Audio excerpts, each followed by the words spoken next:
I now request the President to kindly address the gathering.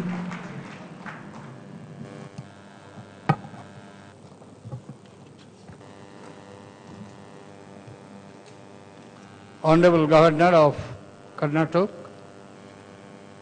Shri Bhajubhai Bhala, Honourable Chief Minister of the State of Karnataka, Shri Siddaramayaji, Shri Madhu Pandit Das, Chairman, Akshaya Patra Foundation, Prakash Javadekar, Honourable Minister, Human Resource Development, Union of India, D.V. Sadanand Gowda, Honourable Union Minister for Statistics and Program Implementation, Shri Tanveer Seth, Primary and Secondary Education Minister, Government of Karnataka, Shri B.N. Manjunath, Mayor, Bangalore, Dr. Murli Manohar Joshi, former HRD Minister and distinguished educationist, Shri K. Gopalaya, MLA, Rajajinagar constituency, Srimati Shudha Murthy, Chairperson of Infosys Foundation, and one of the very distinguished donor of the Akshaya Patra Foundation, distinguished guests, ladies and gentlemen. I am indeed very happy to be present amidst you this evening, and particularly to participate in a program which is essentially meant for the school children, to serve 200 crores meals, 2 billion, and to complete this huge, gigantic task. It requires not only huge organization and infrastructure, substantial funding system, but total commitment to the job. I congratulate Shri Madhu Pandit Dasu and all his team members to instill the commitment of serving the hungry children of this country, and the inspiration which they have received, perhaps through the blessings of Prabhupada Bhaktivedanta Ji, is surely commendable.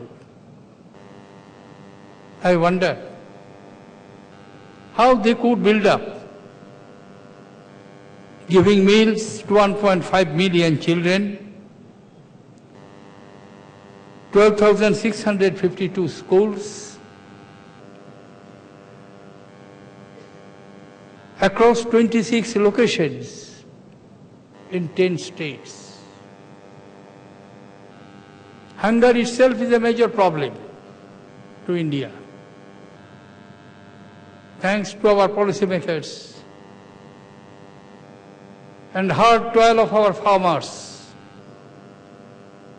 we have been able to produce enough to meet our requirement. But because of the social structures and various other inadequacies, we have not been able to guarantee the assured meal to each and every citizen of this country. Hunger is still a major poverty,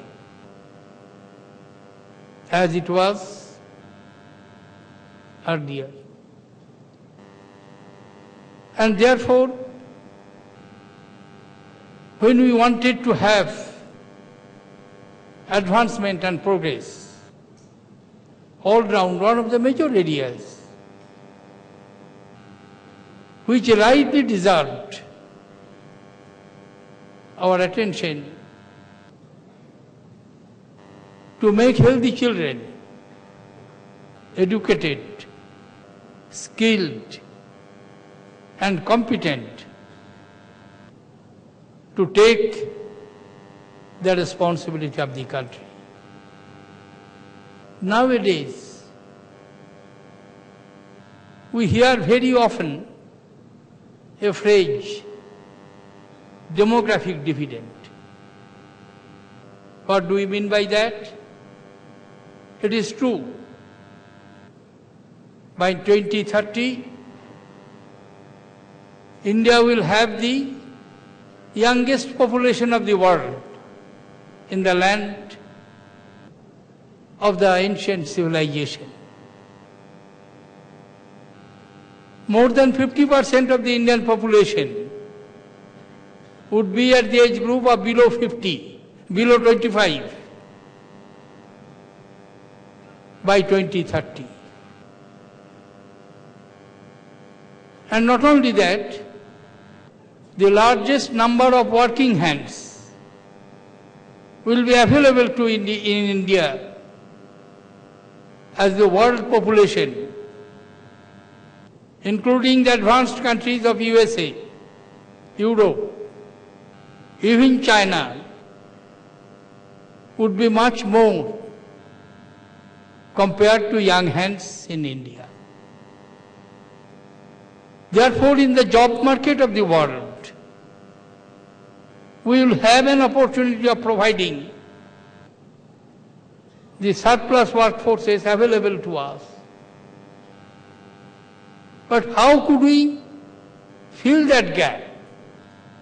People are not going to have unskilled labor. They wanted skilled labor, skilled, trained, able, competent, healthy, to take the workload. That is the essential ingredients. Therefore, if we want to take advantage of the demographic dividend, we must educate our workforces, our children, our young men and women. Not only in the arena of the higher learning, but also from the primary stages. It's a strange coincidence. This morning I was present in the first convocation of the revived Nalanda University, which has been revived after 800 years, and which was a leader, intellectual leader of the world for almost 1200 years, from 3rd century BC to 12th century AD. Thereafter it was destroyed. That's a different story. But the coincidence is, I was talking there for the higher education, higher learning, research, development, to occupy the high places in the Committee of Nations. But without the primary education,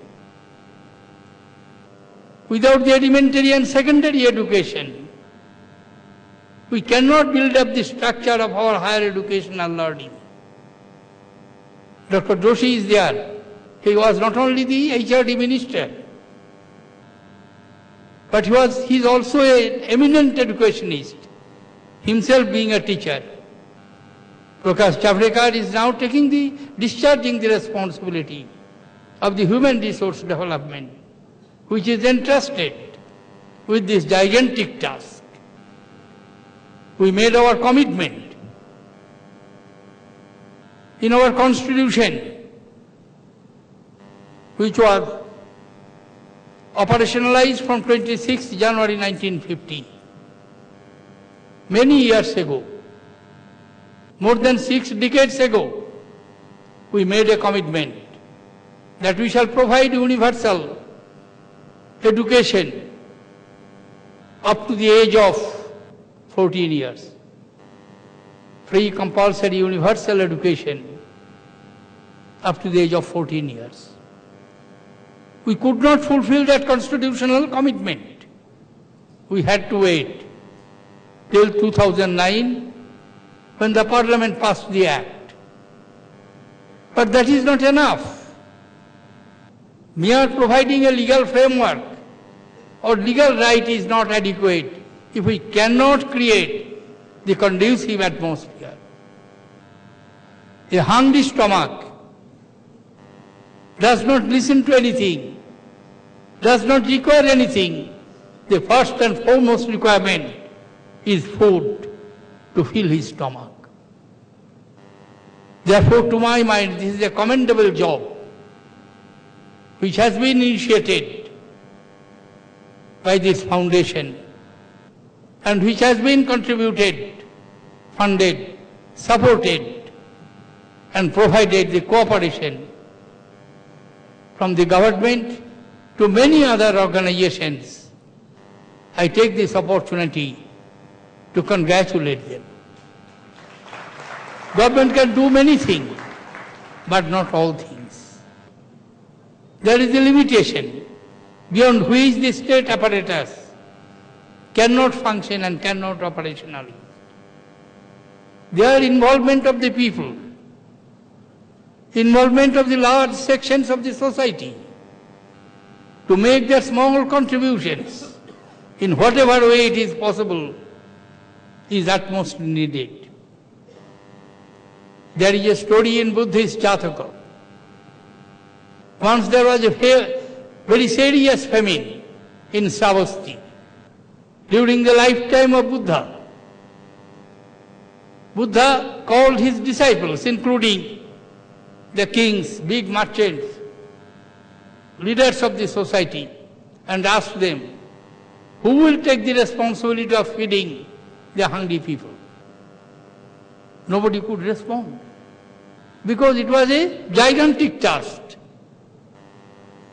And finally, a disciple, woman disciple of Lord Buddha rose and told that I am taking the responsibility.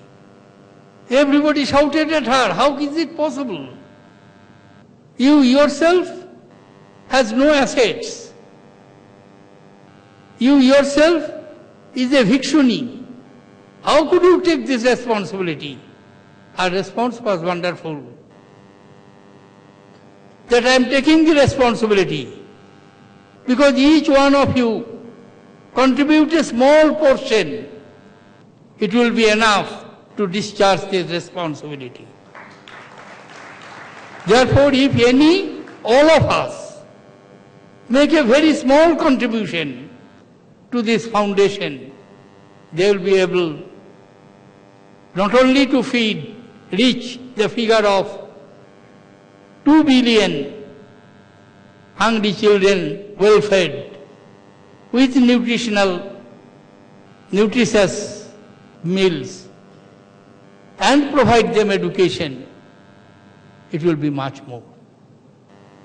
Because our tasks are huge, responsibilities are huge,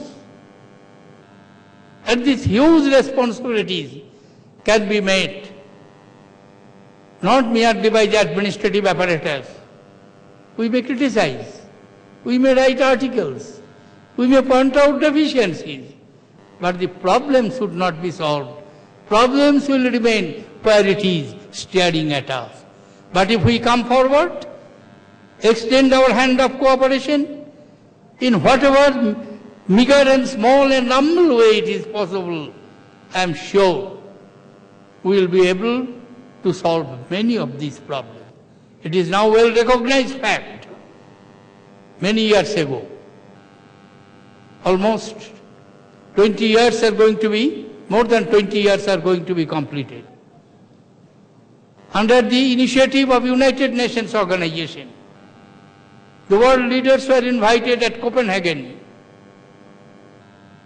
in a strange summit, not to discuss peace or war, but to discuss the social commitments. It is known as Copenhagen Social Summit. Like 10 commands of Bible, 10 commitments were made And of that 10 commitments, one of the important commitment was to make the world hunger-free. If we want to take our rightful place in the Committee of Nations, the first and foremost responsibility of ours is to make this country free from hunger, illiteracy, disease, and destitution. If we can do this, surely 1.28 billion people having wonderful diversity and unity amidst that diversity. As I am telling you, we are having 1.28 billion people, 128 crores persons,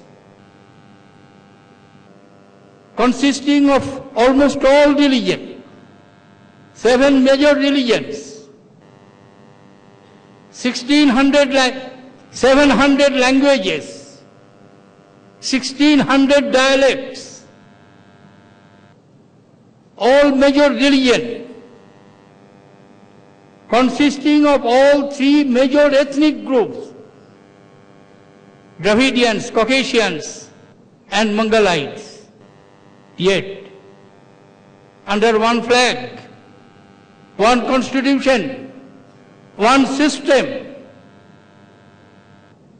and wonderful unity amidst a huge diversity. This pluralism, this diversity, we celebrate. We do never ignore it. That is our strength, and on the basis of that strength, let us, on this very happy occasion, when 2 billion meals are being served by an organization, a voluntary organization, to the hungry children, to make them able-bodied, to learn and to be the worthy citizen of the country. Let us commit ourselves to make in our own way, own humble way, and contribute something to this noble project. Thank you, ladies and gentlemen, for giving me this opportunity. Jai Hind.